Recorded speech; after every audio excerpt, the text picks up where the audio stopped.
Welcome to our study of the Apocalypse of Jesus Christ, given to John on Patmos in the example of the history of the world and the holy people of God. Tonight, we're going to introduce the story of the two witnesses, as it's commonly referred to. And this portion of the Revelation speaks to one of the most important and pivotal times in the history of the nation of Israel, and especially the Jewish people. It occurs in a period of time that many Protestants erroneously refer to as intertestamental. Have you been out in the country before? And this intertestamental period was not without its history and its significance. And in your original King James Bibles, many people here have a King James Bible, and in the original King James Bible, the story is recorded in three books: the first, second, and third book of Maccabees. And those books give this account. They give the same events, but they tell it from different perspectives and with different emphasis. And I would strongly recommend that if you want to understand this 11th chapter of Revelations, I would almost insist you would have to read all three books of the Maccabees. They're not that long, 15 or so chapters each. And there's even a fourth book of Maccabees that's included as an appendix in the Antiochian Orthodox tradition. And it's mainly a philosophical work around the details of the stories that are contained in the first three books. And so there's less to be gained by reading the fourth book, I think. But the first three books of Maccabees will give you a slant on this history. And then you can go back to the 8th chapter of the book of Daniel and to the 12th chapter of the book of Daniel. And you can begin to see how important in prophetic history this period of time is. And you'll be able to see why this story of two witnesses, or the story of the two witnesses to the Messianic hope, the law of God and the prophets.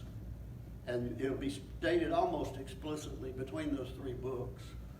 Only in these books it talks about the law of God on many occasions, and then the representative prophet being Jeremiah that surfaces in the book. In this telling, in apocryphal terms, the two witnesses of the law and the prophets is represented by the acts of Elijah and Moses. But we'll see why the messianic light of Judaism was almost extinguished during this period of time. And except for a miraculous and heroic exploits of the family that became known as the Maccabees, except for that, and except who overcame the resistance of both the Seleucid Empire, that the successors to Alexander the Great in the rule of the area, and the opposition of many of the Jewish people themselves that were complicit in this. And this video, there are any number of videos, and we might watch more than one. They all contain errors. This one is no exception. But this gives a nice, entertaining overview of this period of time. Some of the other videos that we might watch are more specific in the details of the history. However, they all contain things that I know to be erroneous just from simple reading of these passages of what we term the Apocrypha, which I consider Holy Scripture. It's not that there's much doctrine, Christian doctrine, to be derived from these books, these apocryphal books, but they are very often essential to an understanding of first century Christianity. And sometimes they're really very important in interpreting both the Old and New Testament. So with that, we'll just watch this as an introduction. And in the comment sections, if you have questions, I'll be happy to answer them. And next week, we'll discuss some of the things, some of the errors contained in this video, and discuss whether or not we need to watch any more videos, which I'll also have to explain away the errors in. So with that, let's cut me off, and I invite everybody at home to watch this video. It's about an hour long.